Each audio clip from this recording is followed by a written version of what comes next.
When the everyday grid begins to splinter, it starts at the mundane edges. A crack reveals something older and far more complex pulsing underneath.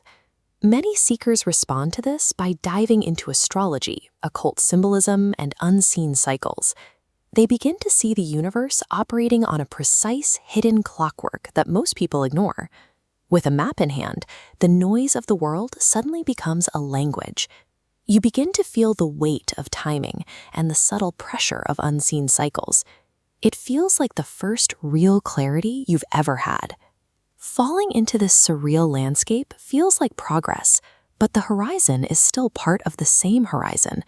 The illusion has simply become more intricate, trading adult trance for a symbolic one. Mainstream culture offers a shallow form of intoxication, but esoteric systems offer something refined.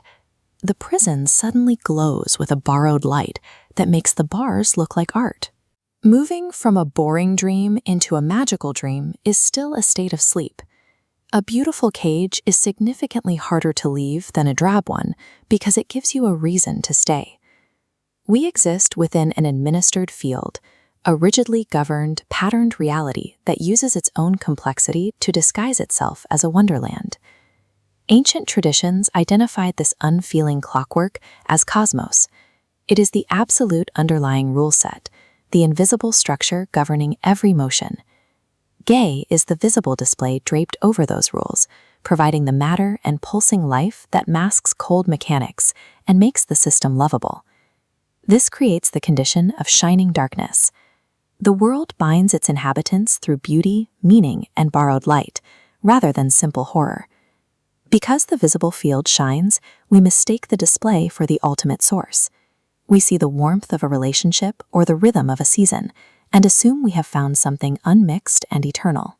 The richness and symbolic depth of the world are the exact mechanisms of the trap. The arrangement is built to be too beautiful to abandon. Occult systems and astrology are effective precisely because they identify these real, intricate patterns within the visible world. They allow for the prediction of timings and the mapping of psychological cycles with eerie accuracy, providing a sense of mastery over the field. When an astrological chart aligns with the world's grid, the trap is set. Describing the geometry of the maze isn't standing outside it. Planetary influences and archetypal timings are cosmos language. They belong to the lower administered order. They are the language of the cage. Finding a meaningful correspondence or an accurate symbol provides a better map of the territory, but it does not change your location within that territory.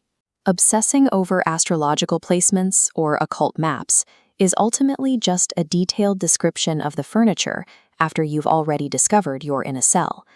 When we are told the world is compromised, we instinctively look for a loophole, a single pure or holy object inside the mixture that we can still hold on to. Nothing in the visible field is clean. Everything here is already pre-mixed and subject to the same structural cracks and eventual decay. The reality of shining darkness collapses the comfortable binaries of holy and unholy. Within the visible field, those categories are just different textures of the same admixture. Asking which specific part of the system is secretly sacred misses the point. The entirety of the visible field operates on borrowed light. Sobriety replaces the fascination with the map. It is the realization that the map belongs to the territory you are trying to leave. A sober person can still use these tools and observe these patterns, but they do so without kneeling before them or mistaking a description of the world for the unmixed source beyond it. A useful description of reality is a separate thing from liberation. True progress begins when you stop looking for answers inside the system and start looking for the exit.